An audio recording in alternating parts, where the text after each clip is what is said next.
SDP the Steve Dangle Podcast with your hosts, Steve Dangle, Adam Wilde, and Jesse Blake. Let's go! Hello, everybody. Sorry about the voice. Hey, you sound like shit. I know. It's worse. It sounds a lot worse than it is. Yeah? And the less I talk, the worse it gets. So the more I talk, the more warmed up I get, and it starts to sound like me a little bit again. So that's why I'm doing it. Oh, man, what if you stop? What if I stop talking? I know it does bother. I know it bothers people. Like, there's certain things like chewing and that sort of thing. Oh. Every time I do one of these, like, I get messages like, can you just not take the day off? I don't want to hear that. I'm like, man, I'm doing my best here. Okay, so there's some people who wish we'd take every day off and never come back. So don't listen to those people. And they commented on all 32 And yet, there you are every single time I see you. Steve, you always give Adam advice on like how to tame his voice and everything. And Adam's always just like, I'll figure it out. Meh. Oh, those cigarettes will give you cancer. I married Adam. Really? I married Adam. Yeah. Hey, you know how you can improve this situation as if you're ignoring me? Okay, that's fine. But Adam, moving it over to the person who won't listen, Steve's advice is always like the grandma advice. Yes. It'll be like, hey. Grandma's right. But to be fair, yeah, grandma is often right. But it's Unless you ask her who she's voting for. Don't ask grandma. Sometimes it's too Steve's late. advice is usually like get some tea, throw some frog legs in it, boil it for half an hour exactly, At the and full then moon. gargle it while you're standing on top of your head. Like he'll give advice like that stuff. So I understand why you don't want to do it. Steve's advice is like what Werther's original tastes like. Yes, but Delicious? to your Delicious? credit, those things usually work. Yeah. Yes, they do. Yeah. And now you made it through your audiobook recording this summer.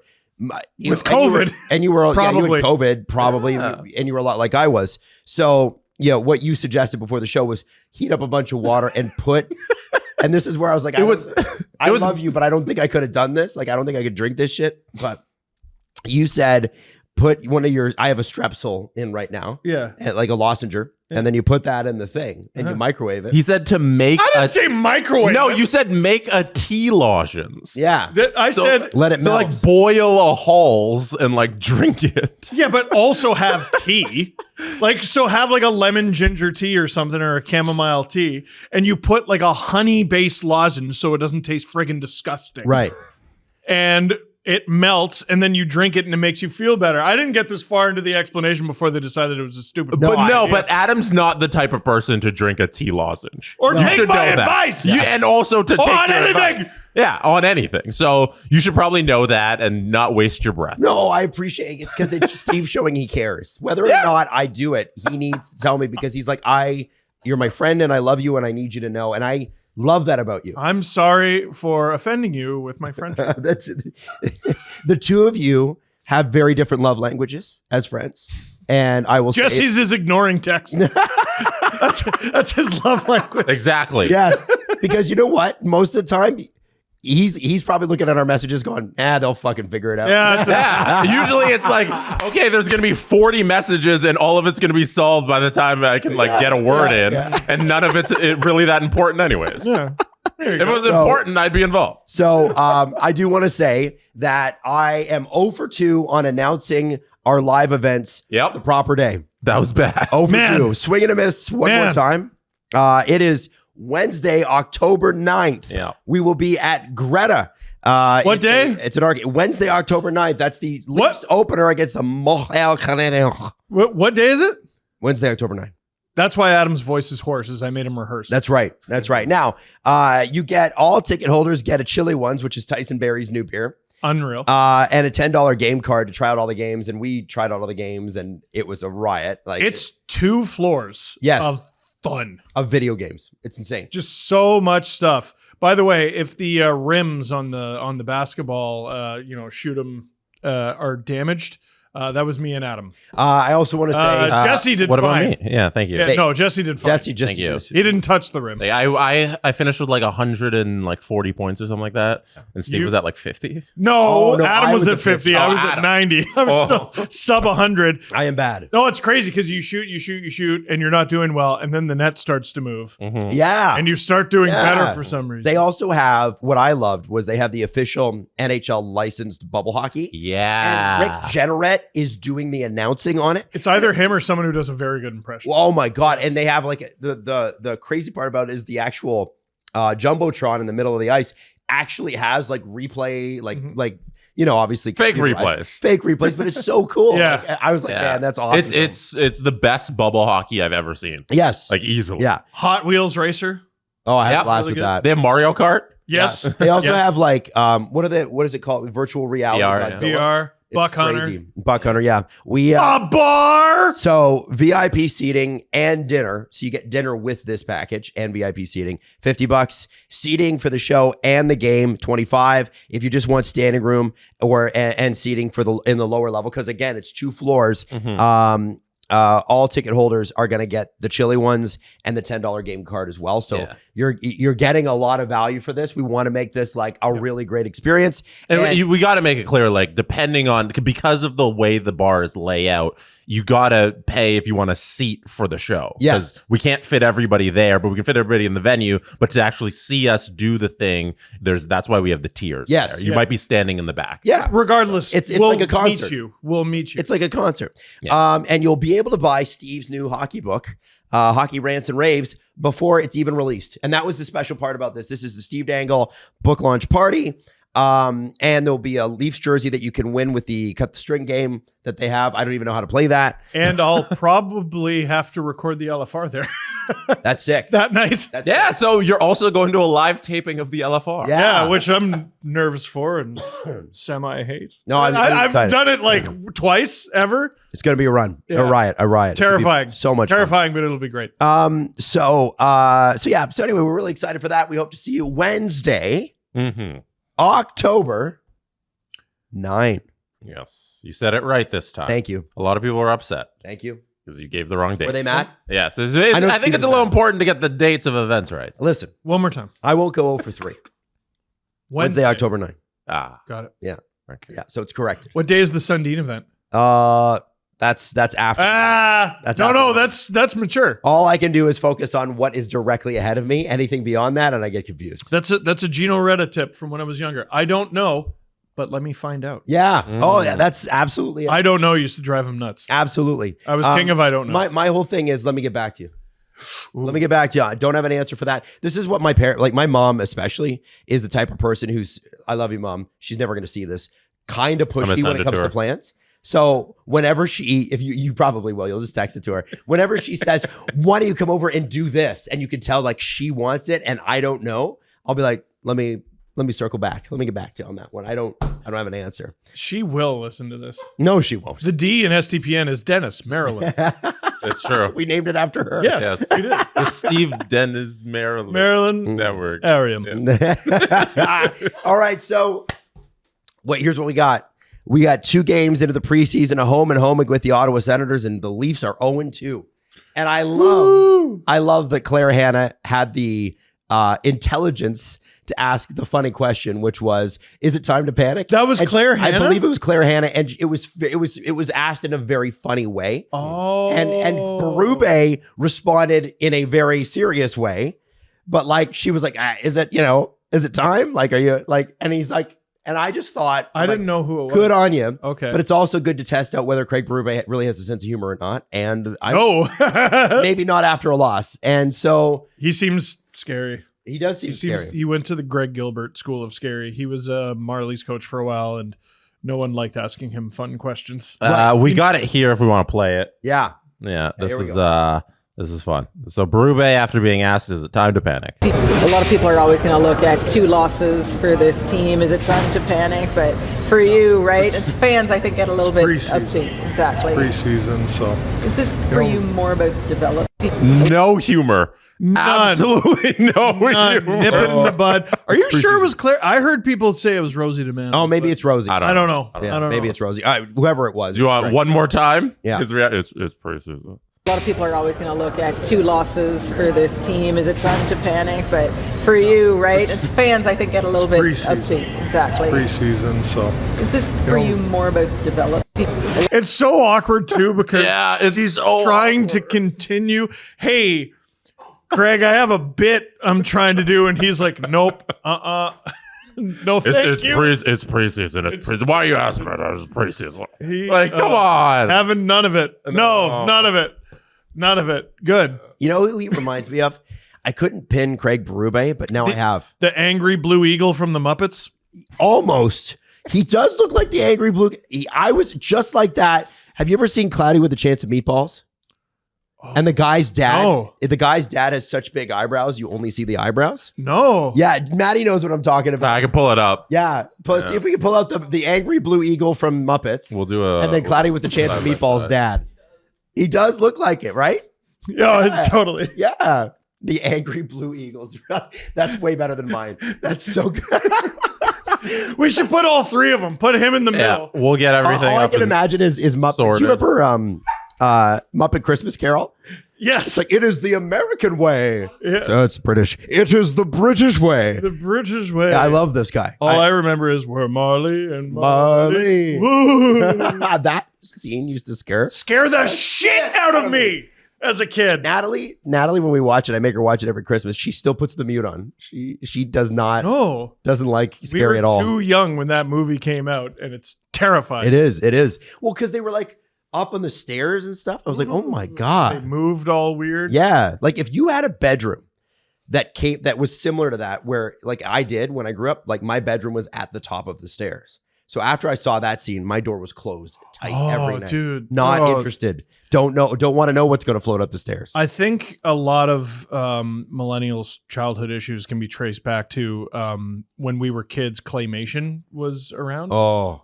Well, it was horrible. It was terrifying. And I think 80s movies and 90s movies, there was a lot of death in kids' movies. Mm-hmm. A lot of parents dying. Like think of The Lion King, right? And a lot of scary moments.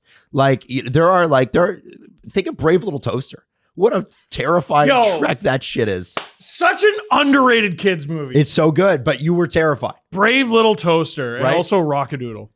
I don't think I saw Rockadoodle. All right, gentlemen. Rooster who's All Elvis. right, here's Craig. We got Craig Berube on the screen. We got animation looking Craig Berube. Come on, tell me that's not Craig Berube. This is the guy That's from Craig Cloudy with Berube. a Chance of Meatballs. A little bit of Joel Quenneville. So we got animated Craig Berube, and now we got Muppet Craig Berube.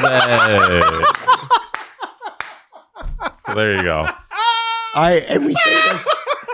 We say this, of course, with the best means. Like I really like Craig. You think I would say that to his face? No. Hell no. Natalie was like, "Hey, is that our new head coach?" When we were watching last night, I'm like, "No, that's the press box with Dave Poulin." I'm like, "That's why you recognize that guy." I'm like, she's like, "Well, what's our head coach look like?" I'm like, "Look for the most intimidating man on the ice. You'll see it." I think Steve's more right. He looks more like the blue Yeah. Muppet, angry blue Muppet, than he looks like the I agree. Cloudy with a Chance of Meatball guy. I agree. But also, not bad. Not bad. You I know? think the mustache. If he didn't have a mustache, it'd be Yeah. closer. Yeah, I think Berube needs a mustache. Sam the Eagle. Just. Oh, that's I didn't Sam know. the Eagle. I literally typed an angry blue Muppet. I didn't know Sam the Eagle.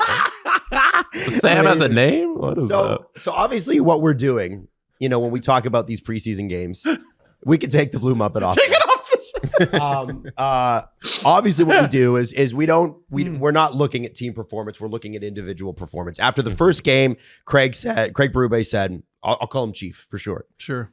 Chief said, "Listen, too cute, too slow," which is the issue every time they hit the playoffs. He huge brownie points with me a few shifts in, even though they were getting run out of the building in game one, where he barked at them for their line changes. I'm like, Welcome to Toronto, buddy. like even though they've been a very good regular season team over the years, holy shit, their line changes suck. Well, why do you think we have so many too many men? Exactly. It's lazy. I'll never understand that. I'll never understand. You're still on the ice, eh? Like you're still in the middle of your job. Get the fuck off. What are you doing? Oh, please. That's been a problem since like the Carlisle era. Yeah. Holy shit. Yeah. Sorry. You can tell. You can tell it's a bugaboo of mine. How do you feel about the Minnesota Wild in 2012? You those sons of guns. I think when you look at that, here's what I feel bad for. There are fans that paid money to be at that preseason game, and in Toronto, and they really stunk out the joint in the first period. That is the risk you take when you buy a ticket to a preseason game. Yes, it's discounted, but in Toronto, there's still, I remember paying to go to a preseason game at Rico, now Coca-Cola Coliseum. It was $100. Yeah, man. And somebody said to me, "Are you insane?" I'm like, "Well, I didn't have kids yet." And I think Ottawa fans seem to have a really good sense of this, and they're like, "Yeah, like that arena wasn't even half sold out last night because it's preseason. Save your money for the regular season." With Toronto, the only thing I really feel bad for are the fans, but I want to talk about the individual performances that stuck out to you guys. If there was anything for those first two games where you're like, this is good and this is not. And I'm going to start with one. Okay. I'm going to start with Easton Cowan. And I thought it's, again, one game, but the passes aren't crisp, and I'll grant you everything that you want to say, but. Mm-hmm. I didn't see a player who stood out enough to be considered for this NHL roster yet. Now, is it all down to game? No, I know that. Is it down to practice? Yes. But I don't see now with this roster the way it's even constructed, and I would have a few weeks ago before Robertson signed said, this guy's got a good shot. I need Easton Cowan if he's going to make this team to blow the doors off, and I didn't see that last night. Yeah, it's like anything. Specialists are great, but if you really need to get in the door at any workplace, including the NHL, you need to be able to do everything, right? And they didn't put him in a position to succeed. Like, they didn't set him up with a cushy job on, Matthews or Tavares or Nylander's wing. But no, they're intentionally seemingly making it hard. Good. Like, you need to be able to do it all. Like, this is kind of it's not just Easton Cowan, like Nick Robertson. We sort of go, yeah, it'd be good if he was here on the second line or here on the third line. Okay, what about on the fourth line? No, that's a waste of time. Right. Like, we all seem to agree across the board. Like, he wouldn't be an effective fourth liner. Right.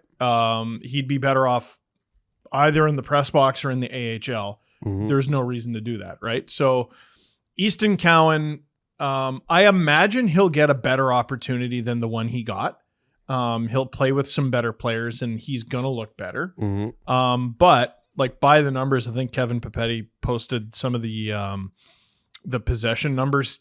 That whole line wasn't good. Right. Quillen took a penalty.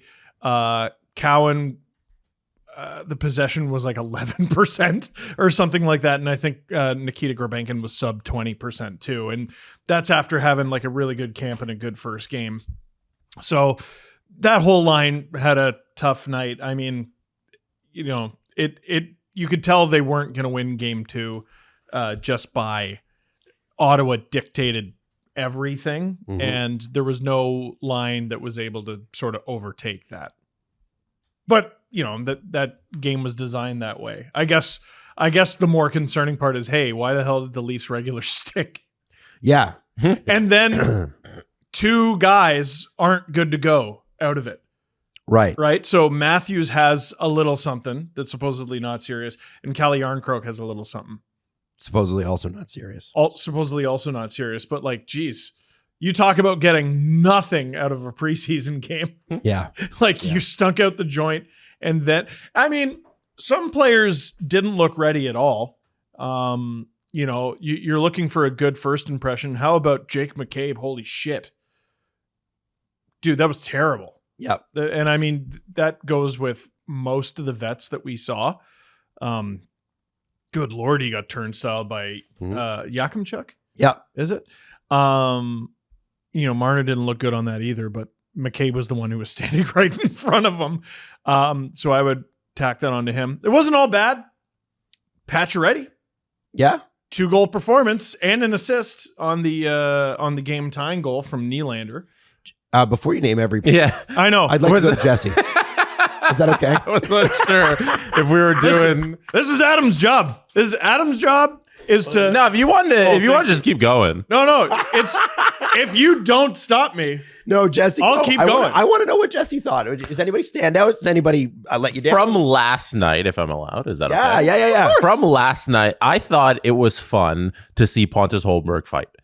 Holmberg fell behind in that Ridley Grigg play where he brought him down from behind, and that was greasy. He got charged for 2 minutes. Yeah, not excusing that. Yeah. Don't do that. It's preseason. Ridley Grigg didn't come back, and might be injured. Like, who knows what happens next with him and the rest of the training camp. Don't do that. You were slow. You were trailing the play. Don't do that. Yeah. But for him then to stand up and fight later in the game, this is a guy who had, I looked it up after, 36 penalty minutes in his career. Like, not a guy who takes penalties. He's never been in a fight, a professional fight at the NHL level. For him to do that in a preseason game where he was clearly in the wrong and they wanted to challenge him for that, round of applause. Like that's I think you can't really judge the play. He has that play on Grigg because I assume he's just not up to speed yet. You know, that probably doesn't happen in the regular season, but you can judge intensity. And in that moment, he didn't bow down from the fight. Like, he didn't back off from the fight and say, like, no, it's a preseason game, I'm not going to fight you. No, he stood up and he fight. So, yeah, little intensity out of Pontus Holmberg is a takeaway I can take from a meaningless preseason game. And to Jesse's point, I don't think the Leafs hated it because today he's skating on a line with Pacioretty and Tavares. Hey, that's great. There you go. I think Holmberg has a place in this lineup. Yeah, I agree. Yeah, I agree. I'm wondering, Jesse, it's so interesting you bring his name up because I'm thinking, like, man, okay, maybe they use him up on the wing like they're going to do in practice today or whatever. But I look at David Kampf and I go, listen, guy's valuable. Guy does good stuff. He was good. Look at what, sometimes it's a business, it's a money game. Mm-hmm. Tell me what David Kampf that's so much better than what Holmberg can do. If somebody wanted Kampf on waivers for free, would you be upset? No. But I like him. You know, it doesn't mean I don't like him. Right. Just before the show, we were talking about, like, for whatever reason, I don't know when it started, but it's like just spread like wildfire. Leafs Nation's super down on Kelly Jarnkrok, and they want him the hell out. And I think I think it's just the cap hit. However, Kampf is such a specialist, and Jarnkrok is not. He's a utility guy who you can have do kind of everything, a little bit like Kerfoot. In that regard, and some people are going to roll their eyes. He doesn't make 3.5. Yeah, it's 2.1. I see Holmberg more easily replacing what Jarnkrok can do than what Kampf can do. Just because, like, right now they got him skating on the right. He can play the left. He can play the middle. If you're looking for places in the lineup where you're like, all right, let's nickel and dime and save a few bucks here. If someone wants Jarnkrok and you have Holmberg fulfill his duties, I think that's something he could do. Right. Now, the idea, I think ideally the Leafs keep them all because depth is good. And there's how many games? So many. There's a lot of games. There's 82 games. So you're going to need more bodies. Like, I'm not saying like punt. I don't get the Jarnkrok hate because I think you have to amend your expectations. I saw some tweets today. People, he never scores in the playoffs. I'm like, man, have you watched Calle Jarnkrok, what he does? That's not what he was brought in to do. Have you seen the pre-Calle Jarnkrok Leafs? Yeah, exactly. How about that? He is a guy who can kind of do a little bit of everything, but he also plays good defense. And we don't have wingers that do that. And any of them, him and Marner, what? And guys get hurt, and he had a brief stint in the top 6. I think he was on Matthews and Marner's wing, and he's scoring like every night. Yeah. It was weird. Yeah. So I think the Calle Jarnkrok thing, I don't quite understand.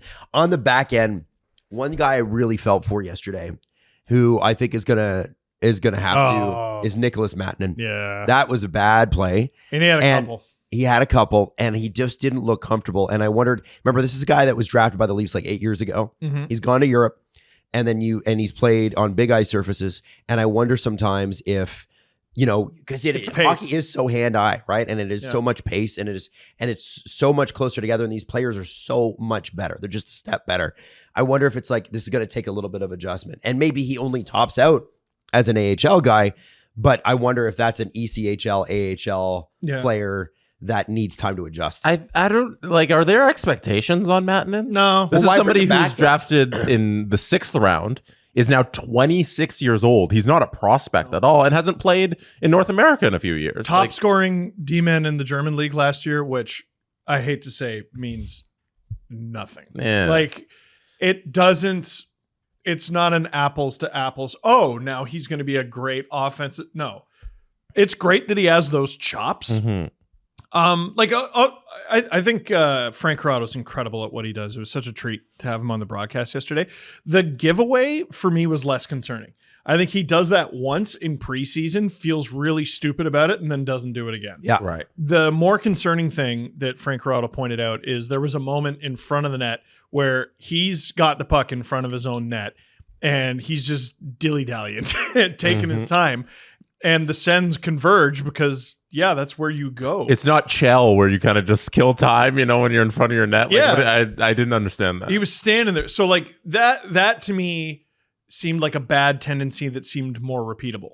Hey, don't throw a random grenade cross slot in front of your goalie when the game's tied in the third. Yeah. Oh, okay. To be fair to him, that's been the standard for the Leafs, though. Yeah, he's just, you know what? I hate to bring up. He's been watching footage. I hate to I'm bring going to up the fit in Montreal great. series, but we had two of those. Oh, Dermott and Galchenyuk. Galchenyuk. Yeah. Just kill me. Yeah. But yeah, the game is slower over in Europe. Like, it's not NHL quality game, and I think the AHL is probably the second best league in the world, and he wasn't playing there either. So I don't understand if any Leafs fan out there has expectations that this guy's going to make the team or be impactful on the D. They have so much D depth that I don't think Mattinen really has a place outside of the Marlies. I would agree. It might be like Cincinnati. Philippe Myers is ahead of him. Might be the Yeah. Cyclones, right? Like, is Even there. if Yeah. you look at the Marlies D depth, it's actually really good. Mm-hmm. They look like they're going to be at least a strong, sturdy defensive team this year. It's interesting. I imagine he'll be in the A, just because, if you look at his resume there, like you're the highest scoring player in Germany. Like, I don't know, you might as well. You can crack the Marlies. Yeah. Well, and also like, You could just go back. damn, if they're gonna put me in the ECHL, I might as well just go play in Germany. Yeah, Right. Uh, he is from Ottawa, so like there might be the motivation to play in North America. Yeah, like he's. It's not that he doesn't know how to play on North American ice. Like if you look at his career, the vast majority of it is on North American ice, but he's maybe adjusting back. Yeah. Totally. It's crazy what an offensive player he was. Like look at his OHL career. Like he didn't have this. Like this wasn't a part of his game. And then he went to Europe and was like, 18-19 with the Bulldogs in the OHL, 30 points in 40 games. Overager, though.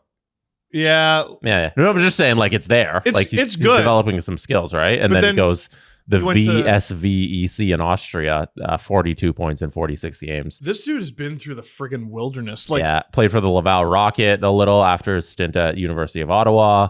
CCHL, 4 OHL teams, 2 seasons at the University of Ottawa, 8 games in the AHL, goes to Austria, goes to Germany.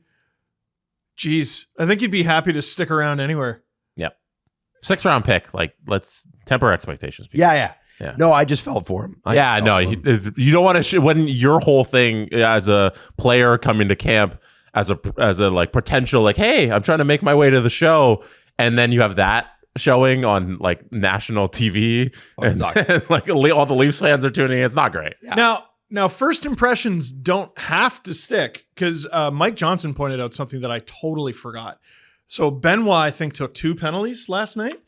And this was fun on the broadcast. He pointed out in Benoit's first game, preseason game last year, he took 3. Yeah. So they're like, we got to recreate the circumstances for him. Yeah. Maybe he'll have a great season again. Yeah, and we were all looking at him after that game and going, oh, he's not close. Mm-hmm. He's not even close. And then he plays like, I don't know, a couple weeks. I think there was a Sens tweeter that said or somebody else said it's less good brother on brother violence. So it's because it was Nylander on Kachuk. Oh. Kachuk on Nylander. Oh, wow. Boo. Wow. That's mean. Wow. Benoit got in his face, right? That's tough. Benoit wearing the A. Johnson was mentioning that too. That's You're hoping that someone takes a picture? Yeah, you Makes gets to wear the A for that night. Like, that's fun. That's cool. Yeah, Mike Johnson said, you hope the guy who takes pictures for the hockey cards Yeah, is there takes it that day. Yeah. I love that. No, but like, it's so meaningless. I thought that was such a great tidbit. I'm so happy you remember that he said that during the broadcast, because like I sat there, I'm like, yeah, that 3 penalties first preseason game. This guy's trash. No, the game doesn't mean anything. Yeah. Is what it actually means. Yeah, I mean, you don't want him to look completely out of place or anything, but like, If he does, it could just mean nothing. final preseason game, if he does it, I'll be like, okay, that's more concerning. But like, this is glorified shinny. It's practice. This is it's an angrier scrimmage. And they're cutting down preseason games. The Leafs only have 6 this year, which is good. That's the minimum you can play, and some teams are playing like 8, so we don't have to sit through 8 preseason games, which is awesome. But it should be like 4, if we're being honest. It should be like you get the squads out 2 times. You know, you split up the teams, and that's it. Yeah, you could argue mistakes are magnified as a result, right? Oh, there's so many. Well, if you have a bad game in previous years, you might have had an opportunity to fix it once or twice after that, but like. Some guys who played last night may not play for the team again. Yep. Ever. Yeah. Bring it ever. 4 preseason games would be nice. Yeah, we'll get there. People obviously are wondering what Nick Robertson's future will be. And it's interesting because Berube was asked about him, and he said he's been great in camp. His work ethic has been unbelievable. He's hounding pucks. He's just got to do that tonight in the game. This is pregame. And he did. He doesn't have to complicate his game, which he didn't. Use his speed, play straight lines, be responsible defensively. And they made a point on the broadcast of pointing that out. The stick work in the corners. And they, of course, this is so par for the course with Robertson. It's like, and there he got lit up again. He did get wrecked. Poor guy, but he's always back up again. Like snaps right back to his feet. He's always right back up. And again, they're rewarding him today in the skate. Yes, Matthews and Jarnkrok are out, but it's he's on a line on the right wing once again with Nylander and McMahon. And that's pretty good. That's he has already skated on a higher line in camp and then not played on that line. Yeah. So we'll definitely see what they do next game. Next game, I think, is going to be a far bigger indicator of what they plan on doing. Yeah. Going forward. Dewar missing this camp sucks. It does. And they did today. I saw, and I can't find the tweet, but I basically saw that they've divided camp now, which they have to do. There's 60 players there.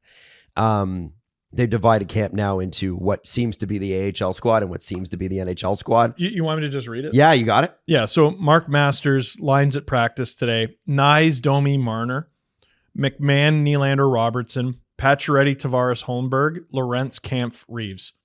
Yeah, 2 guys are missing from that, but like that's the NHL forward group. Yeah, basically. Dewar, I think, would be the only guy that I can think of. Well, he's got an NHL contract. Lorentz and Pacioretty don't. Right. Riley Tanev. Yep. OEL McCabe. Yep. Benoit Liljegren. Yep. Rafai, who I think he was pretty snarly last night. Timmins. You could, outside of Hakanpää, you could make an argument that that's 7 and 8. Wool, Stallers. Like, yeah, that's the NHL group minus the guys who are hurt. Basically, like who's missing really? Yeah. Other than like guys who are going to get waived, who could play NHL games, like I don't know, Mermis and Myers and. So Max Domi is replacing Austin Matthews permanently. Crazy. That's Forever. crazy. That's crazy. Yeah, You crazy. said those are the lines. Matthews is scratched, won't make the team. So Domi needs to go up by I think 60 goals to match him. I think he can do it. Did he have 9 last year? That's something like that. Yeah. I think he can do it. You think so? Oh yeah. Wow. Yeah. Really believe in Max. No, he'll be Domi to the max. You know what I mean? Oh, okay. You know what I mean? No, that wasn't good. No, it's quite good. All right. Here, wait. Don't go to the next topic. Wait for everyone to stop laughing. Do we need Clapping. to be worried about? Yes. I mean, The answer is no, because it's second preseason game. I just Go ahead. specifically Austin Matthews. Nah. That there's a Oh, tweak no, already. no. No, you don't think so? Nah. Well, I mean, upper body is so incredibly vague. If he's got a wrist thing again, then yeah, that's a difference of like 25 goals. Right. What if he like stubbed his thumb? You know, like he's like, I got a little. That happens. I got a little bruise on my elbow or something. Like we literally don't know what happens. It looks like it was very minor. Right. He's fine. Yeah. I don't think Craig needs a ton of evaluating of Austin Matthews at camp either. Yeah. I feel like he might know. This 34 seems pretty good. Yeah. By the way, Matt Top line. and Wendell Clark were at camp today, and they asked Matt about the all-time Leaf scoring record. And Matt said, well, assuming he's healthy, he's going to break mine pretty quick. Currently, Austin Matthews is 52 goals behind him. Yeah, he's gonna break. That's unbelievable. He's gonna break Ovechkin's record. Like that's the stays conversation we're talking about. He might beat Sundin this season. I hope he does. Yeah. Wow. Wouldn't that be cool? Wow. And it would dovetail perfectly with Matt's book. Yes, it would. So that's we should go for it. We should be happy about that. Now, I'm going to send this over to Jesse. Okay. This is a graphic, and obviously it's a little bit unfair because when you announce a team, as we saw with the PWHL a couple years ago, as we've seen with Utah recently, it's very, very difficult. Jesse, I did text it to you. I hope it showed up. Very, very difficult to get a name, get a brand, get a logo you're happy with, and it's important here, get it to, I want to say get it to print, but get it to the factory to make it in time, right? Mm-hmm. So what Utah has had to do this year, and I think these jerseys will eventually become collectibles, is they just have Utah on them. Yep. I used. If you look at the graphic, it says Kings 0, Hockey Club 2. This is on the, for everybody listening, it's on like the score bug. It's 2-0 for the Hockey Club versus the Kings. Now, Utah. Whoever's doing the fucking graphics on whatever station this is running on, try harder. HC. Try a little harder. HC. I kind of like it. No, put Utah. Just write Utah. Like, what are you doing? Ta. Yeah, I just thought that was a funny little graphic. No, Hockey Club. I like that a lot. No, the jerseys thing, I've seen, because we did a clip about that, and people have been ripping on them like, how much friggin' time do they need?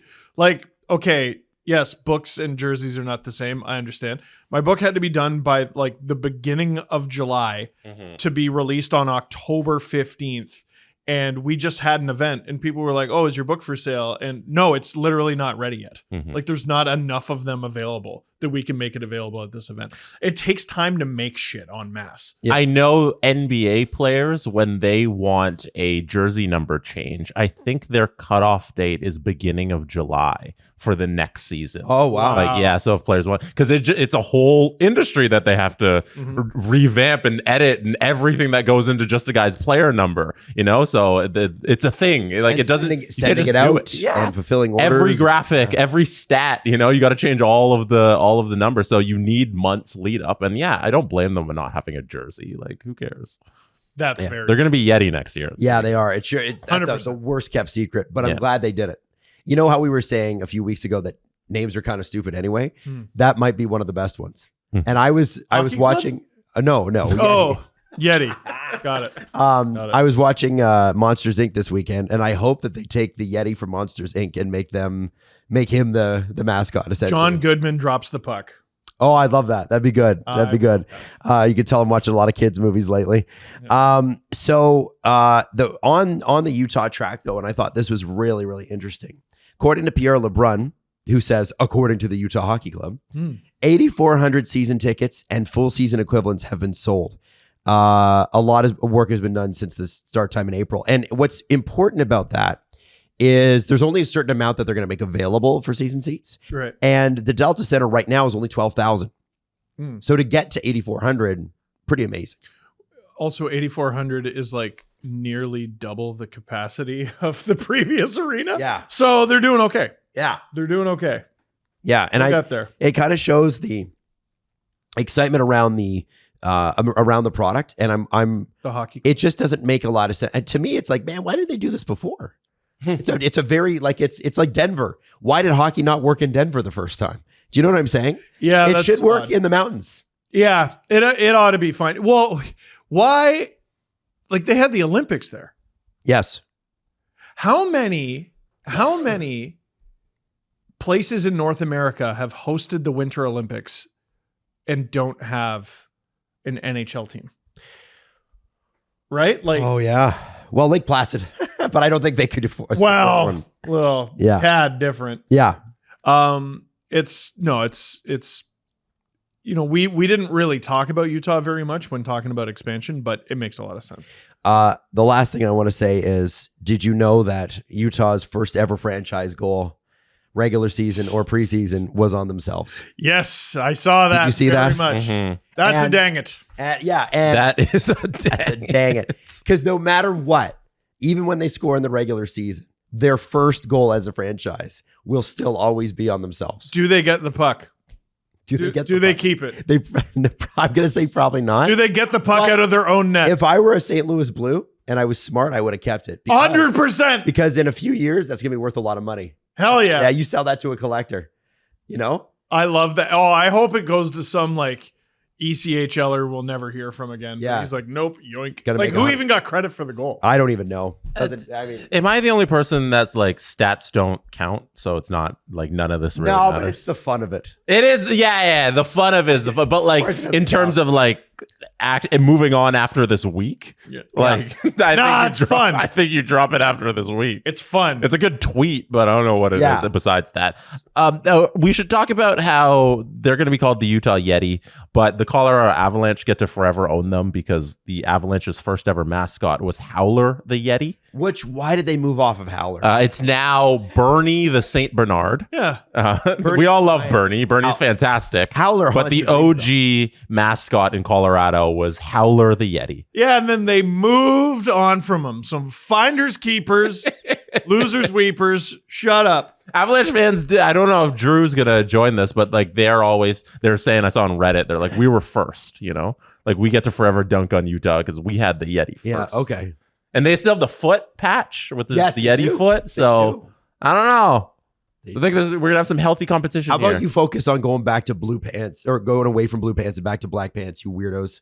That's still I like the blue I hate the blue pants. wrong Please with go you? back to black pants. Please. What's wrong with you? I think it's the shade of blue. It's the shade of blue, but it's Yeah. bad. It's wrong. Yeah. It's wrong. What? Yeah. There's potential there. We need some tweaks. Adam hates Joe Sakic. No, love Joe. What? I mean, yeah.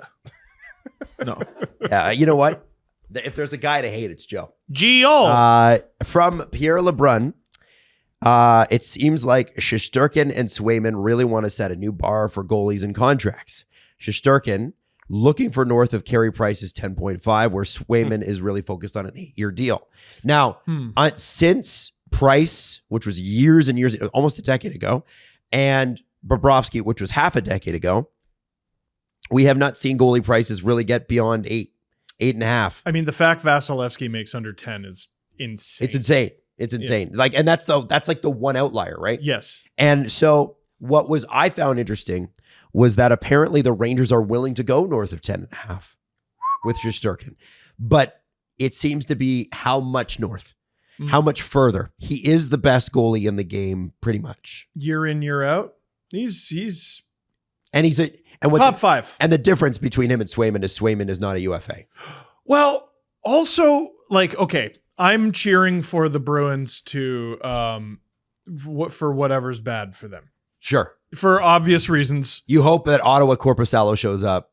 Yes. Swayman doesn't play. Yeah. Yeah. I hope they lose every game. Yeah. And no offense, but you understand. Yeah. Of course you do. You understand. When you, like, I think Swayman's a bloody fantastic goalie. Yeah. He's extremely Where's he good. from? Jesse, do you know where he's from? He's from Alaska. Crazy. Where though? No, North Pole, Alaska's Phoenix Coffee. Oh, I think sorry. you're getting the bit Oh man, confused. sorry. Yeah. You friggin' idiot. You got any Tony Hand facts for me? I do have some Tony Hand Swayman's facts for from you. Anchorage. Anchorage. Normal Alaska. Yeah. Non-Santa Alaska. So I think Swayman is an incredible goalie. But when you talk about two goalies asking for the same thing and you put Shesterkin, who's been one of the best goalies in the NHL for several years now, Yeah. as a 50-60 game playing starter, versus Jeremy Swayman, who hasn't really been an undisputed starter yet. It puts his ask into perspective. But I don't That think being his said, I ask- hope he makes 50. His ask isn't, I think his ask really, and Jesse, sorry, I'll No, I'll be go honest ahead. here. It's really Shesterkin's about the money value. Swayman's about the contract length, Got it. right? Because nobody wants to sign a goalie to an 8-year deal because why? They're really Yeah, but unpredictable. He wants a certain value over that. Sure, 8 he wants years. something like 8. I think it's north of 8 at least. 8 times 8. I think it's probably more than that. But and I What's his jersey number? listen. I'll say this: the reason that Swayman might want more than 8 is because he knows how much the cap's going to go up, and is probably like, you got to pay me based on where the cap is in the future too. So Jesse, I want to ask you, your general manager, Yes. would you pay Igor north of 10.5? North of 10.5, no. Because Wow. I thought the market was set over the last 2 years. Or Okay. last year and a bit. Because Connor Hellebuck and Ilya Sorokin signed. They are on the first years of their new deals. That one is 8 years, one is 7 years. Connor Hellebuck's being paid $8.5 million over the course of 7 years. Ilya Sorokin is being paid $8.25 over the course of 8 years. Yeah. So we know that the market for the top goaltenders in the National Hockey League is around 8.5. That's the ceiling that Connor Hellebuck set. So Igor, you come to me in negotiations. I say, you're better than that. I believe in you. I love my Rangers. You're better than Connor Hellebuck. I'm going to give you 9. Yeah. We want to do a little negotiating here. Maybe I bend. I give you 9.5. That's $1 million over the benchmark that the Vezina Trophy winner Connor Hellebuck set. So I feel like 9.5 would be reasonable. Shesterkin? For Shesterkin, but with the cap being further up and Vasilevsky making the same? Vasilevsky's in year 5 of that 8-year deal. Okay, you want to set the new bar. Yeah. 9.7. 9.8. 9.9. No, but that's if the bar is Vasi and Hellebuck, you're surpassing it. Don't tell me you need to surpass it by like $3 million. Based on like look at Vasilevsky. I love that Puckpedia does this. Year 5 of 8. Yeah. Shesterkin asking for more than Vasilevsky now is reasonable. Sure. If you're looking at comparisons. But the reason I brought up Hellebuck and Sorokin is that they signed recently, and that's the current market. Because this was signed 5 years ago, where just like the Bobrovsky deal, just like the Carey Price deal, people thought it would have been reasonable to pay goaltenders $9, $10, and $10.5 million. And over the course of the last 5 years, we've discovered that, hey, that's probably not a good idea. The bar's probably like 8.5, and Shesterkin should probably be ahead of that, which is like 9.7. The difference 10 is even. Is Shesterkin's a little younger than Hellebuck. I didn't realize how close they were in age. 28. He seems so much younger because of when he started, 28 versus 31.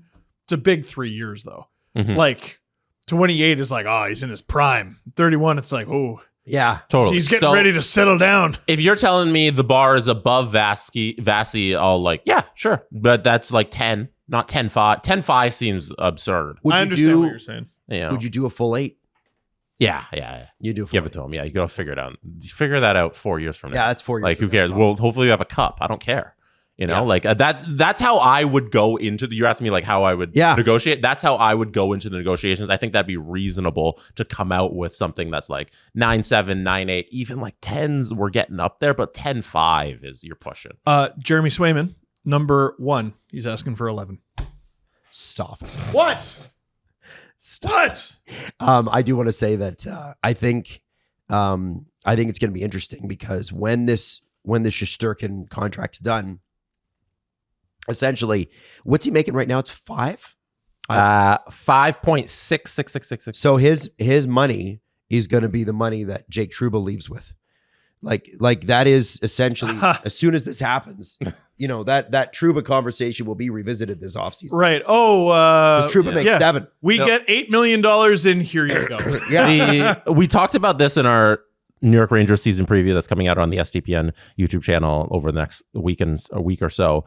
The New York Rangers are kind of in a last dance situation where, because they have a lot of young guys that are due a lot of money. Last dance with this group. With this exact group, because they have to pay a bunch of people. And when you have to pay a bunch of people in the salary cap world, you face some trouble. So we don't know who's going to have to go out. It looks like it's going to be some of those older guys with contracts. And you've got, like, I think CJ said it last year. He's like, you got a loaded right side anyway.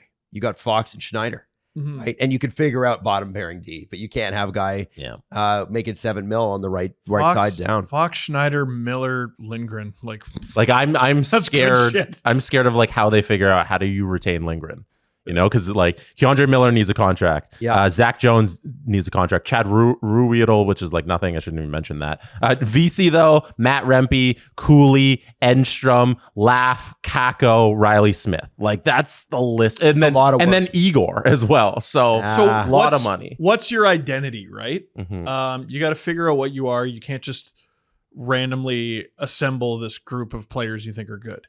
Right. So, okay, I got Igor Shesterkin. We start there. Mm-hmm. All right. Well, what should I do if I have one of the best goalies in the world? Well, I tell you what, how about I take this crazy top 4 we literally already have. Yeah. I keep all those guys and then I prioritize everything else. Steve, do you mean prioritizing that above Laff? Yeah, kind of. Damn. I mean, someone has to score goals, obviously. It's, it is a goal scoring contest. It's not important, but what is your thing? What is your strength? What wins you games? When the game's tied in the third, is it that you're going to score the next goal or you're not going to allow the next one? Yeah. And are they going to keep the veteran group together? Like, Right. like Mika is great still. So do you look at a guy like Hedl? Hope he's healthy. By the way, got a bad hit yesterday. Oh, yeah. But he's back. He was back on the ice. Oh, he was? Yeah. Okay. So he's okay. Okay. He's okay. He was back on the ice. I was looking at that too, going, no. Yeah. I was like, well, there goes our Rangers preview. So obviously, you say last dance though. Like, is a guy like Vinny Trocheck, who is extremely valuable, great cap hit, but maybe something the Rangers have to look at and go, okay, he's under contract. That makes him valuable. It's about $5 million. That makes him even more valuable. He's a centerman. Like, I'm just throwing names out there, but like, do you let Hedl take the next step, get him into the top 6? These are all valuable questions, and we're looking at it from the perspective as three guys who cheer for a team that is terrified of action. Yeah. The Leafs do not move on from their group. I don't think the Rangers are. Chris Drury has no problem No. moving on from I mean, he tried to shank his captain. Yeah. You know what I mean? And no fan really held it against him. No. They're like, all right, yeah, he negotiated it, but you should try. Helps that he didn't play well. Helps that he didn't play well Yeah. and all that. I don't think the Rangers would, like, yes, it's a last dance for the group. It's not a last dance for their contention window. No, that's at not all. what I'm saying. Yeah. No, I know.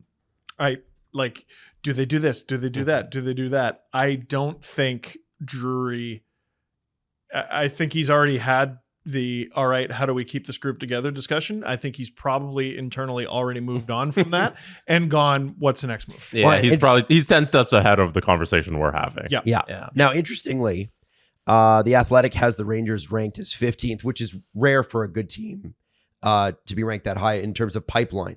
It's not prospects. I was like, in the league? No. Okay. No, but like a team that is at the top of their division should be down where like the Penguins are in like 28th, 29th. And so now they include Laff, they include Schneider because it's pipeline. Who are the young guys ready to take over? But you've got Gabe Perreault, who they just drafted a couple years ago. Brendan Othman. So like that should help. That should help the winger sides of the lineup. Yep. I think what they're probably going to lack if they moved on from a guy like Vinny is another center at that, but you can figure that out. It seems like they've got, and Will Cooley. Yeah, Cooley. I think he is a guy that too, I mean, he was drafted 4 years ago. Yeah. No, the thing about the Rangers is how deep they are. Like it's fascinating that you bring up the prospect stuff because a lot of their young guys who are the quote prospects are on this team contributing right now. Like Cooley, like Laff, like Kako. Like there's cores of this team that are right there in the mix here, and that's why they're so deep. And I think they got a good shot at the cup again. And I don't know that Matt Rempe ever tops out as more than technically a center. Throw Rempe in that, but he's a center. Too, yeah. Oh no, he's on the pipeline. Perfect. Yeah, if he becomes a good penalty killer. Yeah. There's your fourth line center. Which is what he wants to be. What's the name of the person who is in a dad band who owns them? Nolan or James Dolan. James Dolan. I'm shocked that he has a team this well run. Like they won the President's Trophy last year. They had their second Final Four appearance in 3 years, I think, and they have a middle of the pack pipeline. I believe that's because they're largely ignored. Knicks are he loves the New York Knicks and his band. Dude, the Rangers are really and like well if you want to throw in Keandre Miller, who's 24, if you want to throw in Schneider, who's 23, Adam Fox is 26. Yeah, like it's threat to win the Norris every year. Yeah, that's a good team. Yeah, it's a good team. Man, what problems? Man, can you imagine? We might have to move on from good player and replace him with good young player. Man, oh yeah, they're gonna lose guys. Find the best goalie in the league. They're gonna lose guys. They're gonna have this cap space and then sit on it. I guess. Like no, it's the Rangers. They're. I mean, out of all the teams in the league, you shouldn't be worried about. That's probably near the top. So Mark Lazarus, friend of the show, joined us during All-Star. Said. There was some spicy happenings at the draft in Vegas that we were not aware of until today. And that is that Kirill the Thrill wanted to be traded to the Chicago Blackhawks. Now, are you going to have his clarification in there? I will. I wanted to start with the salacious because I feel like intentionally ignore it. No, let's not. You're on your own there, Mark. Let me clarify, please. He did this 2 hours ago. I reported back in June that the Blackhawks see Kaprizov as a potential big add in 2 years.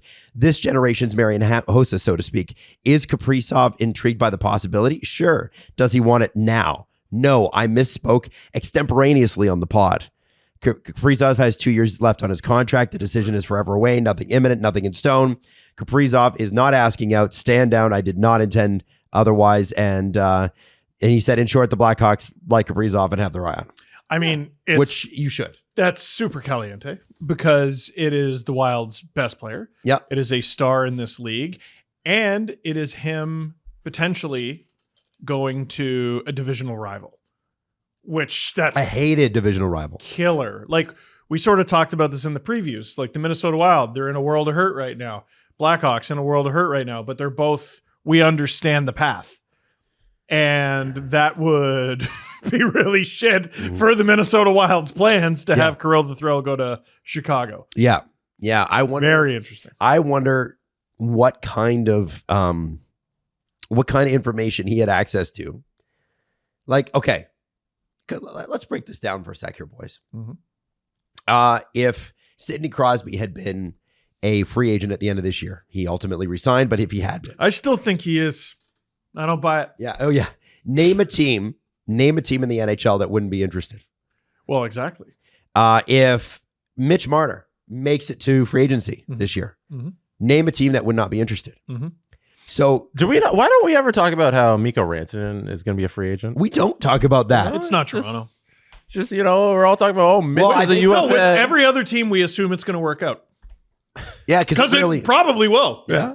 I'm just saying. By the way, I think Mitch is. I think it's going to work out for Mitch at Toronto. But why? Here's my question about this: is so every good player, every team should be interested in. Mm-hmm. In fact, there are certain teams that should be more interested, like the Ducks. They should be interested in anybody that breathes. Ducks, Sharks, Flames. If you have a pulse, you should be interested. I'm looking at Kaprizov and going, yeah, of course the Blackhawks would be interested. So would everybody else. Why do you think Kaprizov's name, 24 months out, is specifically mentioned? There is something to that, and I'm not trying to put Mark on the hot seat here, but like, Mark's a well-connected guy. There's something here. Yeah, but like that is, I think maybe you look at the cap situation and you look at, all right, in this year, they hopefully take a step forward from the basement. But in 2 years, you look to make an aggressive move. Right. So you take steps, and now you have, you look at that free agent class and who could be there, and there's like one of the craziest guns in the league, right? You add to Connor Bedard and this excellent group of young players a 40-goal scorer. I would be shocked if when Kaprizov's up, he makes anywhere less than $12 million. That guy is going to make if his health holds up. Yeah, if his health holds up. That's the key, right? Yep. So anyway, I just thought that was spicy and caliente and quick. Let's talk about, you said there's a couple of things. I'm going to bring up the Amazon event that we were at on Monday. And there's something we can tell you and something we can't. What we can't tell you is what we saw. We're allowed to review it and give our reviews after Thursday. It's NDA'd till Thursday. And out of respect for Amazon, we're not this Thursday. No, like not this Thursday. Yeah. No. Oh, I thought it was this. No, Thursday. it's October. No, October 3rd. Well, good thing you guys mentioned it. I was going to date whole day. not his specialty. True. Greta, October 9th. That's real. Wednesday. Yeah. So whatever Thursday it is after that, we'll give our review. Whichever Thursday. But we did see an episode. We can say it was the Willie and David Pasternak episode. But what we can actually like get into and talk about, because again, we can't talk about our reactions to the episode. We can't talk about the contents of the episode. We can talk about the fact that Amazon's got some pretty exciting things on offer. You've got Monday Night Hockey. And just so you guys know, I will be streaming Monday nights on SDPN as well. Yep. Until the playoffs, where Steve will do an East Coast, I'll do a West Coast. And then obviously, so I'm going to be doing the Amazon Monday Night Game, no matter what it is. It's a lot of them are not Leaf games. That's fine. Most of them. Yeah. Most of them are not. And then they've got this Thursday night coast to coast thing with Andy Petrillo, which is sort of like Red Zone. I wonder where they got the idea from. It feels a little ice surfing-ish. So there was a funny moment during the presser where, because we're sitting there and we're like, yeah, that sounds a bit like ice surfing. And then they're like, and one thing that's going to be heavily involved is social media. And one of my like former supervisors at Sportsnet was sitting directly behind me, and I felt him leaning into me, and I just turned around, and he, as he's leaning, he just goes, puts his hand up. He's like, nope, doesn't even need to be said. Doesn't even need to be said. He knew. Yeah. Listen, it's not like we own the idea. I think ice surfing is red zone, basically. Well, and I think it's just that it was a good idea, but it was on Twitter video, right? It was always a very good idea. Yeah. It was just, we made fun of you for it because we're your friends and we love you. Because it was, to be frank, very few people go to Twitter for video like that, live video. Right? Over the course of 3 hours. It would have made sense to put it on YouTube. It would have killed. I think there was a deal with Twitter Canada and they were helping pay for it or whatever it was. Yes. But like, that's not where the world was going. Yeah, put it on TV. Put it on TV. You have like 800 sports nets. Throw it on one of them. You had a good lineup too. Good lineup of people. Hey, it's COVID and I've been making an outrageous amount of content. Can you put on Dang It's for free? No? Okay. How about Hat Picks for free? No. Okay. How about Trade Trees for free? No. Okay. I'll just stay at home. That's fine. Yeah. So I think the Amazon Monday night thing will be great. Obviously, you probably already know who some of the guys are. So you've got Jody Shelley, Shane Knighty, Mark Messier's in there, Adnan Verk's in there, Thomas Hickey's in there, and his name escapes me at the moment because I just closed the window. But the broadcaster who was with the Hurricanes for 20 years, 25 John years, Forsling. John Forsling, and I have to say, Forsland. The first time I've met John Forsling, we didn't meet him. It was the first time I'd seen him in person. And what a statuesque man. I was like, wow, he is his voice. Classic broadcaster. Classic TV man. You know? Yes. Yeah. There's the lineup right there. This is one of the shots from the event. And did we mention Blake Bolden? No, we didn't. Sorry. Yeah, she's the resident young. Yeah. The resident youth. Her and Thomas Hickey's actually pretty young too. Yeah. A lot of people are jacked about Hickey. Like, yeah, man. Well, people forget how stoked on Thomas Hickey people were when he was in junior. 4th overall pick, I think, to the Islanders. And he's not your classic. I mean, you can't even call him a bust. He put together a pretty decent NHL career, but he messed up his shoulder. I think a lot of Islander fans were like super, just like he had a lot of hype around him, and then things just didn't go the way you'd expect a 4th overall pick to. But they don't have any hate towards him. I think they're still jacked that beloved. He's doing stuff because they understand what happened. Exactly, because Islanders fans are smart hockey fans. Yes. Yeah. No. Except for when it comes to Tavares. No, they're smart. They're good. They're good for the game. I'd burn his. Honestly, statue or whatever. Yeah, it's the I'd best. burn a Tavares scarecrow if I were them. It's the best one-way rivalry in NHL history because Islanders fans hate him, and I know he loves them. Like he loved playing there. Your classic. It's go to hell, John. It's unfortunate you think that. Here's Andy Petrillo at the event talking. We captured this video on our Twitter and Instagram. Here's her talking about NHL for Red Zone. And getting very frustrated with the Philadelphia Eagles. I will watch NFL Red Zone just to get caught up on everything else that's happening, and the fact that we get to do that now in hockey, and people are able to go to it and say, oh, maybe this was a game I wasn't going to watch, the entirety of, but now I've just checked in and I saw the incredible goal, or we just checked in for a power play and so just did this great move and so just had this incredible assist. Like we're piping in during the key moments of the games and goals and getting great. So that'll be fun.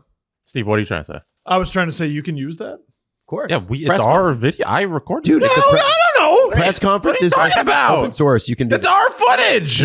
We are the press outlet that had that. Good for us. Steve, what are you worried about? We nailed it. There was an awkward moment during the press conference where no one was asking any questions. And our own Adam Wild asked the first question of the press conference. I haven't done a press conference since Dolly Parton for City TV. What? That's right. That can't be true. That was my last press conference was Dolly Parton. You didn't do any at Bell? No, not a single one. Not a single one. What's it like being in the same room? I know. As Dolly? Yeah. She's amazing. Amazing. Her energy carries the whole room. You love Dolly Parton.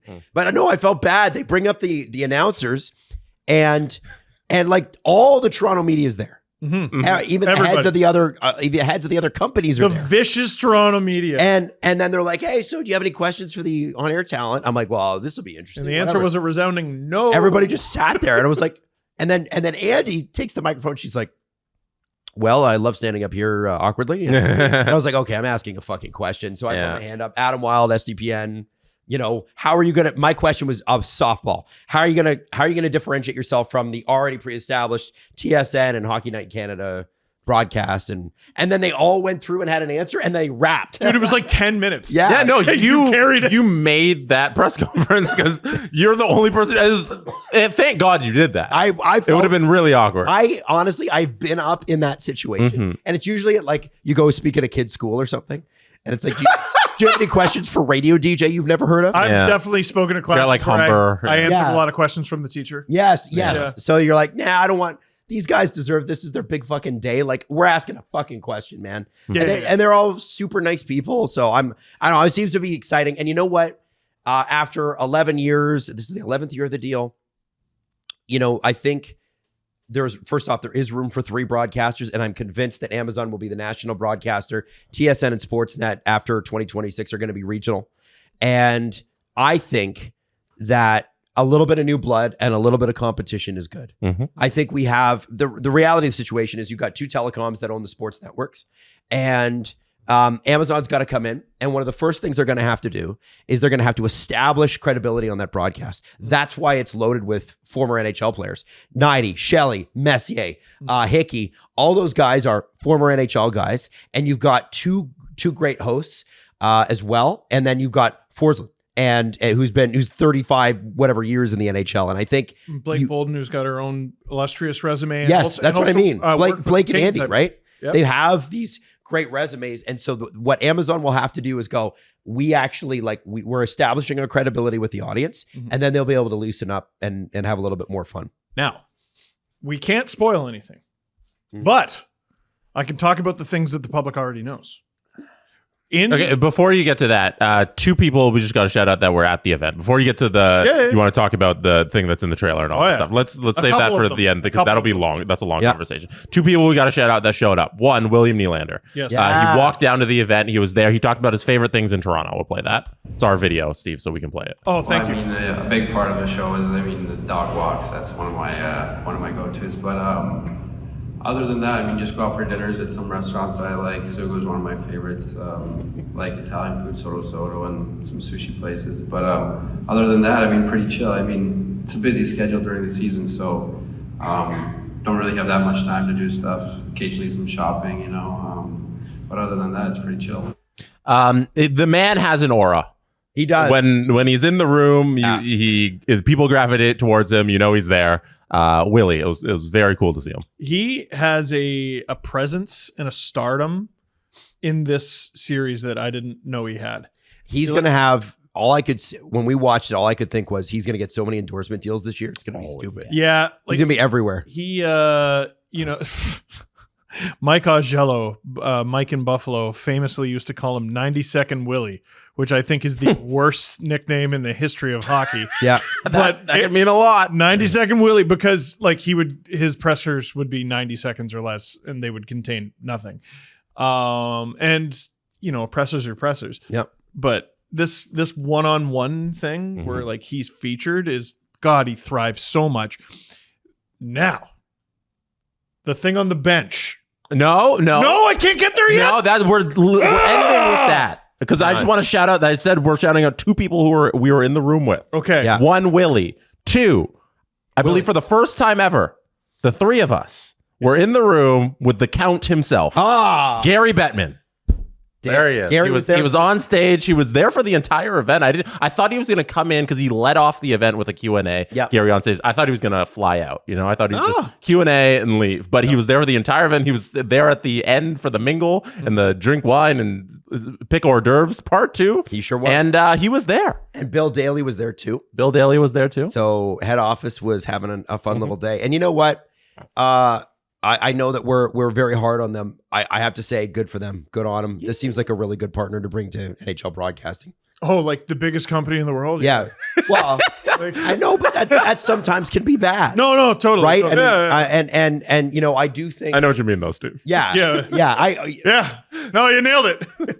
Well, I think that Can't go bigger than biggest. it kind of makes sense, though, doesn't it? Yeah. And I look at it, and who else? Steve Mayer, who's the head of marketing for NHL, is there too. This is going to give more profile in this country. I really am pro this. I'm excited about this. And I was wondering about the pricing thing. My thing was, am I going to have to pay extra for hockey?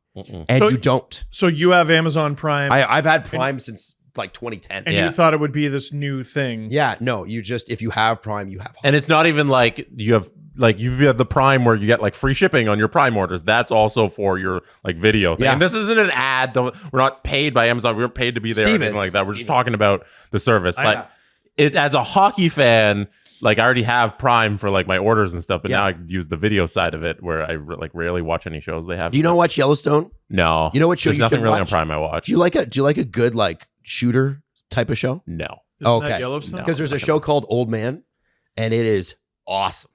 You guys have got to watch that show. Old man. I'm Man. going to watch the hockey, Okay. and that's probably But it. Old Man is so good. It's just trust me on that. It's so freaking good. Yeah. And Frasier. No, that's Paramount Plus. I'm kidding. I have to do. I want to. I want to leave it there because I don't want to give. No. I will No. flip this table. Steve gets to do his thing that he's very excited about. Okay. There's a couple things in the trailer that we got to see in person, and I don't think the uncensored trailer is available publicly, but we got to see it. So Nylander on the bench in Game 4, that "Stop Crying, Bro, This Isn't Junior" with Marner. So he doesn't say this isn't Junior. Yeah. He says, "Just shoot it," or "shoot it," not sure which. "Stop fucking crying, bro." And then he says something else. And because it's not publicly available, I'm not going to tell you what he No said. spoilers. It's spicy. The other thing, so lots of players are featured in this, and I think lots of players are going to be excellent. I don't know how they're going to be in terms of interviews. The McDavid clip of him flipping shit in the Oilers locker room is so much crazier than the one they showed. Oh yeah. Mm-hmm. I can't wait to see it. And it's not just how good a player he is. You could see like just I gotta wonder the fear in the Oilers locker room, the day-to-day fear of letting down Connor McDavid. You feel it. Feel And you don't get that in his post-game interviews, but boy, it's an intense moment. It's the publicly available trailer that I'm not sure has swearing, at least not the one I saw. That if it sounds like the editing is funny on that one. Yeah. Holy You had to shit. chop around a lot of F-bombs. Oh, it's so much more intense than what you saw. So we already saw Nylander and Pasta. The guy I'm looking forward to the most by far is Connor McDavid. And he's going to have not just like, because Willie and Pastor, they're kind of the one episode, and it's episode 1 and all that stuff, but he's going to be over the course of a couple episodes, McDavid, his journey. Yes. So that's very exciting to see. And like just on the Connor McDavid losing his shit part of it, we forget because of how he comes across in interviews that he's one of the greatest in his sport. And one thing that's true across all greatness in sports is they are not well adjusted when it comes to competition and winning. All of these great athletes are at some other level of competition and they're not being well adjusted to losing. And Connor McDavid is that guy. Oh, yeah. He's just not that guy publicly. But now you get to see him on the highest stage ever losing it because that is who he truly is behind closed doors. And it's really cool for NHL fans to see that. I did get a couple tweets from Oilers fans, and it's a legitimate concern. They were worried that it's going to make him be portrayed as like, oh, he's this overly emotional guy. And he's no. That's why they Makes you want to run through a wall. It makes you want to run through a wall. And also the tirade, we don't know what game it happened in. I'm willing to bet it was one of the first 3. Mm-hmm. And what follows that tirade is they storm back and nearly win the cup. Yep. Yeah. Like it's He's Kobe. He's Kobe levels of crazy. Yeah, which is great. Yeah, which is what you want. Yeah. I want to say one quick thing too, for any of my race fans. the guy that is doing this series is the same guy that did Drive to Survive. And what I loved about him was he stepped up to the podium, British guy, and he's like, there's nobody in this room that knows less about hockey than me. And one of the things that got him, hooked on this was David Pastrnak. And I think the first interview was with him, and he's like, the guy's hilarious. I love him. Yeah. And he's like just so effortlessly funny. Pasta's funny. He's funny. Like, yeah. That one. Oh, I know. I will say this. You'll see remnants of that from that series and Full Swing. And what else does he do? He does Drive to Survive, Full Swing. Does Drive to Survive, Full Swing, and the football one too. I'm not sure if he did quarterback. Okay, or he did receiver. one of the sports shows. Right. This guy, they did a good job. Oh yeah, they did a good job. It was lots of fun that first episode. So we'll leave it there. Is that fair? Anything else to cover? Anything else? Yeah. Want to do more on Gary? What do you think about being in the same room as Gary? It's not my first time. Oh no. I've been in the same room as him before. He didn't get booed. No. Good for him. Okay. My God. Do you think he knew he was in the same room as you? No. Not a chance. Not a chance. Oh man, that's funny. All Whatever. right. Thanks for the free shrimp, Gare. Yeah, that's right. So let's do the press conference. The Presser. SDP. The Steve Dangle Press Conference. Coming out on the SDP VIP that you receive late Thursday nights / Friday mornings, we're going to kick it off with talking about Vince Carter. Yes. Because Steve Dangle was featured on CTV News, City TV No, News. CP2 how dare you? CP2, I am getting them all confused. Do you like how City, this is super niche Toronto, City TV News rebranded just to look exactly like CP24? You guys a fan of that rebrand? Have you noticed that? No. Also, our two major broadcasters are TSN and SN. Yeah. Well, With Canada. No They have thoughts 6 on channels. No thoughts on the rebrand? at least one of them's red and one of them's blue. I mean, the City TV rebrand, they did City News like this 24-hour clock thing 10 years ago and didn't work. And they went away from it. They're both having me on to promote my book. So I think both great. I think actually, I will say this. What I am finding interesting in the Canadian media space, since we're talking about it, is how much money Rogers is dumping into media and sports. And I mean that, like they just bought the Maple Leafs. They've launched a 24-hour news channel for just Toronto when there already is one. And they have bought the Warner Brothers license. And you may not really care about that, but the Warner Brothers license, and I know that they were in on the HBO license, which ultimately went back to Bell. That comes with like HGTV and some of these major cable channels that just farm money. It just sweats out of them. They're crazy. And so they went and they took that license, and that's not cheap. So it seems like Rogers is getting ultra competitive in the Canadian marketplace. And I think they see a gap here because Bell is not doing well financially. And I think Rogers is. And you look at what's happening in every other aspect. I don't know. It makes kind of a lot of sense. CP24 has cut a lot of staff. You might have a hole there. You might be able to grab some people. I don't know. Make some money. Good for the little guy. Good for the little guy. Yeah, exactly. Anyway, just and the VIP will kick it off with talking about Vince Carter because Steve was on the news talking about it, and it's very contentious debate. I like that. So look out for that. If you're a subscriber, if you're not, get subscribed. What are you doing? You bum. This question comes from Alex.Nolan. Alex writes on our Discord, what will be the best time of year to read Steve's new book? At the beginning of the season, in the middle of the season, or after another eventual collapse? I would say as soon as it comes out. But the reason I say that, I legitimately believe that it's right at the beginning of the season, so everyone's in a hockey mood. Throughout the year, like people tap out. Like even some like decently more than casual fans, they'll tap out. The long season. It's November. It's January. And it could be a way to bond with people at your school, perhaps, or workplace, but also leading into Christmas. Like just those, listen, you're going to be at family events and you're going to run out of shit to talk about, right? People can only say you're getting so big so many times. And also it's kind of weird because you're 23. They shouldn't be saying that anymore. I think early in the season when it comes out is the best time. Nice. This question comes from Hockey Boy Pete. They write, hello.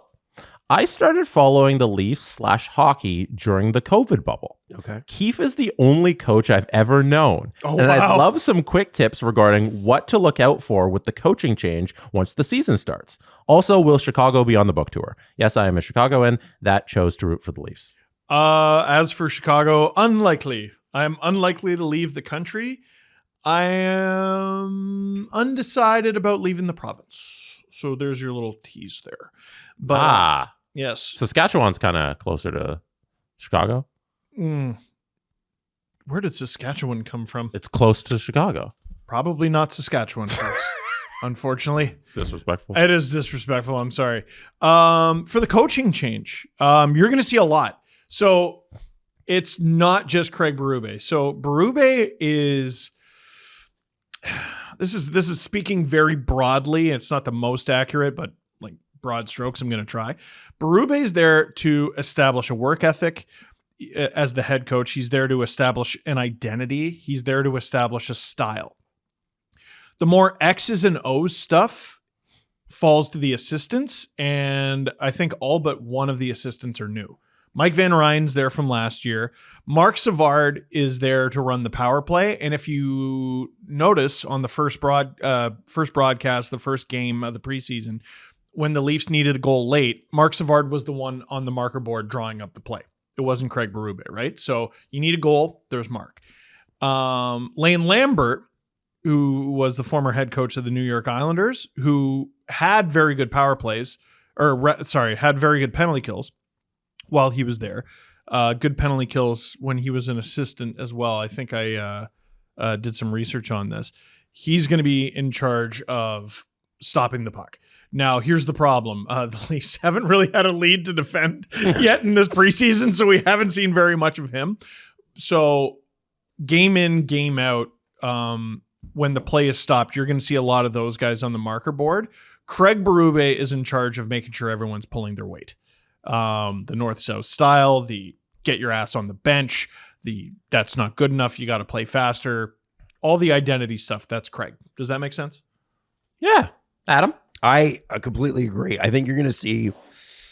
So in Toronto, we do really like a tougher team. You look at the more popular Leafs teams and the more popular Leafs players. Toronto likes its Warriors. And so I think you're going to see this team. How do I explain it? It's not that they haven't been very, very good. They've been very, very good for a long time, but there have been moments where they've come up short. And I think at very least with this coach, you know how St. Louis played. St. Louis played where they were going to fight you for everything. And I don't mean fist fight. I mean like stick, elbow, push, just never, ever let up. So that's been the very interesting thing. Because Berube was an enforcer and his Blues teams were tough, people think like Ryan Reeves has an automatic spot on his team. No. That's not how the Blues played. No. That's not how they were designed. Especially when Petro was there. Yeah, that's just not how they were designed. They had guys who could eat you, like, a Bertuzzo or something like that. But that, his gig was to play defense. Yeah. Right? So he wants lines 1 through 4, pairings 1 through 3 to be able to play hockey. And I don't think he's going to be terribly patient if a goalie goes on a slump, because remember how he won the cup. Last place, this guy stops the puck and cup. Yeah. Right? Yeah. So there it is. There it is. Jesse. All right. We are going to end today's show with a Sorry. NHL headlines. I need music. I'm going to make music for next time we play this. NHL headlines. There you go. Hold on. Isolate that. Go ahead. NHL headlines. All right. There was a little higher. I went up. We'll see what we can do with that one. This is our game where we try and guess the punny headline on NHL.com because they always come with the best punny headline. So today's little blurb under the headline is Rangers look to finish the job after having the best record in NHL last season. Adam Wilde and Steve Dangle, can you guess today's NHL headline? Rangers look to finish the job after having best record in NHL last season. Now, boys, think of what you do when you have the best record. What happens? What do they give you? I'm gonna say the title is Mr. President. No. Think about maybe Dustin Hoffman, Robert Redford. Rain Man? We go back to the 70s. You know, they're the blue shirt boys, but they're really truly older than boys. Blue shirt men? But the trophy. Blue shirt president. All the president's men. All the president's men! There we go! Well done. I don't think anyone's ever got it. All the president's men. Got I it. had all the help in the world. There you go. So today's NHL headline is all the president's men. Rangers look to finish the job after having the best record in NHL last season. Thank you. Yeah. Dude. Way That to was go. us. We're a team on that. It's It's Yeah? a team. Yeah. And I did it too. That's what you have to say. Yeah, put my name on the group project. There you go. There you go. We will see you Friday. The Steve Dangle Podcast. Follow the guys on Twitter at Steve_Dangle, at Adam WYLDE, and at Jesse Blake. Connection complete.